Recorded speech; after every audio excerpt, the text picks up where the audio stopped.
Before getting into the video, I do want to say that I am not a financial advisor. I'm just giving some basic advice when it comes to money. So some of you might already know these tips, but this video is for those that do not know this stuff. Create a monthly budget to track income and expenses. This is something that I learned around, I think it was like 26. I learned how to track my income, track my expenses, and it helped out so much because I was an overspender. And I remember like spending money on clothes, shoes, like the unnecessary items, and not having enough money to pay for my car insurance or to pay for other necessities. So with creating a monthly budget, it helped me out so much when it came to saving and also figuring out like where my money was going, because I kid you not, you guys, back in the day I used to think that like someone was stealing from me. But at the end of the day, it was me. I was stealing for myself because I would spend my check before getting my check. And for those of you that get it, then you get it. Because there's been times back in the day where I would purchase or borrow money off of like friends and purchase silly things. And by the time I got my check, I had to pay everybody back. And I didn't have enough money to pay my main expenses. So I'm really grateful that I learned how to do basic budgeting. I wish there was a class like this in school, like back in high school. We didn't have like budgeting classes or anything like that. I feel like this could help a lot of kids, and that way they're not making a ton of mistakes when they leave high school or going into college when it comes to your income and tracking your main expenses. So I believe that bills come first before fun. You need a roof over your head, you need food in your house. In order to have all of this stuff and live a comfortable life, you have to track your expenses. You have to pay your bills first. Save for unexpected expenses, aiming for 3 to 6 months worth of living expenses. This is something that I had to learn the hard way with. So back in the day, I had a lot of unexpected expenses. Most of it was due to the cars that I was getting. I had a lot of Craigslist cars back in the day. I'm not sure if people still buy cars off of Craigslist, but that's what we used to do in 2009, 2010. So I used to purchase these cheap cars and they wouldn't really last that long. So I would have to like try to come up with the cash to buy another car in order for me to get to work, and it was just a disaster. So the best thing to do was to have an emergency fund, because unexpected expenses are going to happen. Life is not perfect. I have dealt with an unexpected expense last March, and that was when my cat got diagnosed with FIP. I say all that to say this: I had an emergency fund, and with that emergency fund, that helped me pay all of the vet bills. My cat stood at 2 hospitals in the month of March of 2023, and it was very, very pricey. Luckily, I had that emergency fund to pay for those expenses, and I'm glad that I didn't have to put anything on the credit card, because the credit card interest is absolutely insane. No matter what credit card you have, the interest is what kills you when it comes to credit card payments. I'm very grateful that I had an emergency fund to pay for those large vet expenses. So like I said, it's very, very important to have an emergency fund. It's an emergency if you do not have an emergency fund. And I tell my mother, my sisters, I tell them this all the time, and it kind of gets me worried when some people don't have an emergency fund. I know it's expensive to have multiple savings accounts and all that stuff. I totally get it. We live in very, very different times these days where everything just keeps going up. Nothing seems to be going down in price.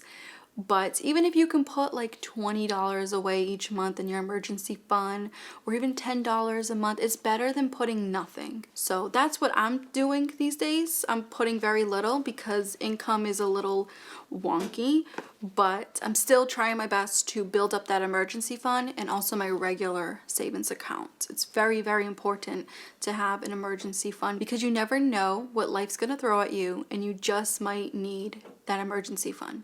Debt management. Prioritize paying off high interest debts to save money in the long run. So the one thing that I learned over the years was pay the highest interest rate debt first before paying the lowest debt interest rate. I hope I'm making sense. For a little example, say you owe $5,000 to this credit card, and then with this credit card you owe $1,500. In your mind, you probably want to pay off the $1,500 because it's lower, it seems easier, but the $5,000 credit card, the interest rate is 10 times higher than the $1,500 credit card.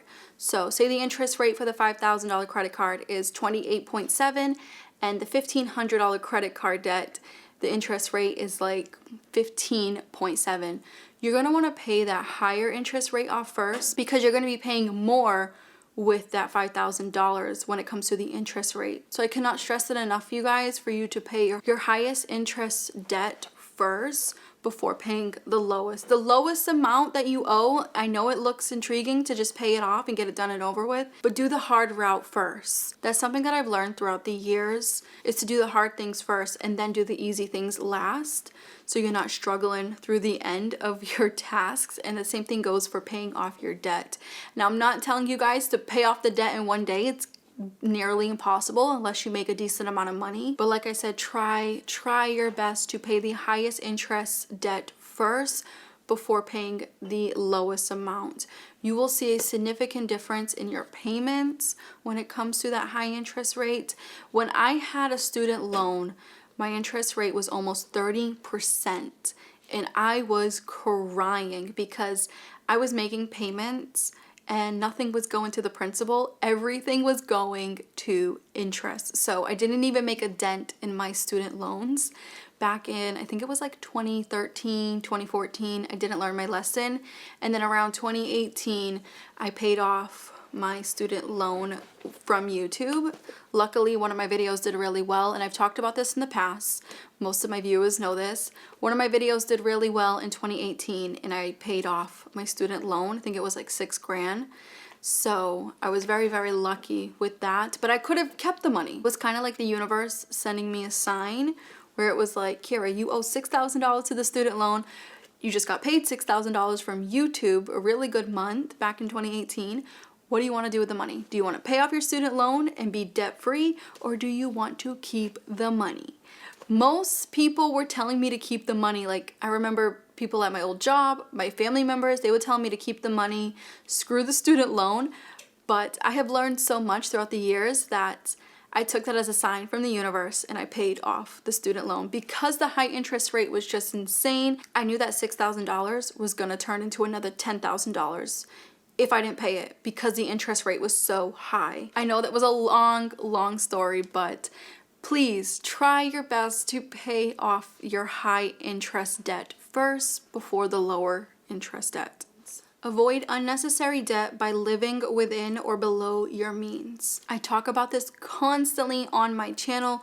Most of you already know that I live within my means, sometimes a little too much, but we are on a huge goal, and that is to buy a house. We've been struggling to buy a house like everybody else. The mortgage rates, everything is just insane, and it's hard. It's hard to save for a down payment. It also depends on where you live. I live in Massachusetts, so everything's very expensive here, and no, we are not relocating. My partner's job is here, unfortunately. I'm able to relocate because I can do this job anywhere, but my partner's job is here, so we cannot relocate. So we are stuck in Mass, and we're stuck with the Massachusetts high housing prices. So with that all being said, we've been trying our best to live within our means. I know I get a lot of crap with being online and talking about the same products all the time, wearing the same shirts, not wearing any makeup anymore, not doing my hair like I used to when you first seen me in 2017. The reason for this is because I'm living within my means and I'm working with what I have. I would love a new wardrobe, but it's just not the right time. At 32 years old, I know what's more important, and clothes and material items are just not important. What's important to us is building generational wealth. So we just live within our means, and we wear the same thing all the time. We do wash our clothes. So I know it's kind of hard for some of you to understand when it comes to me coming on camera, wearing the same stuff constantly, and it doesn't bother me. Like, as much as it bothers some of you guys, it does not bother me when it comes to wearing the same thing all the time. Would I like to have newer clothes one day? Yes, I would like to have a wide range of clothes, but like I said, it's just not the right time. That will come. Material items will always come. They'll come and go. I've had my fair share of spending so much money on clothes, and I remember not even wearing half of them. So right now I'm just focusing on saving my money, working with what we have, and not overspending. And I do want to say that I learned the whole live within your means from adapting a minimalist lifestyle when I was almost 27 years old. So that's when I adapted a minimalist lifestyle. And the minimalist lifestyle taught me a lot. It taught me to not hold too much value to material items, and that's what I was doing. I thought I needed more and more and more to make me happy. And all it did was put me in more and more debt instead of make me happy. As of right now, I'm working with the clothes that I own. I'm working with my natural hair, my natural face. Even with having acne and stuff like that, I'm not covering it up. I'm just dealing with how things are right now. It's not the end of the world. You do have your cycles when it comes to life. So this is just grind time for my partner and I. And you have to figure out, you guys, what do you really want out of life? Do you want material items? Do you want to have a house filled with things and constantly buy things you don't need? Or do you want to have an emergency fund? Do you want to have bigger goals like owning your own house, owning a car, not leasing or doing payments? What do you really want out of life? And for us, it's just creating generational wealth and owning our own property one day. Yeah, the material items will come and go, like I said.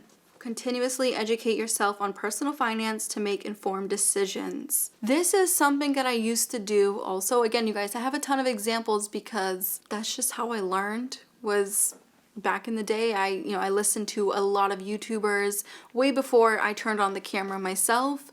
I used to listen to Graham Stephan. I used to listen to Sarah Nurse.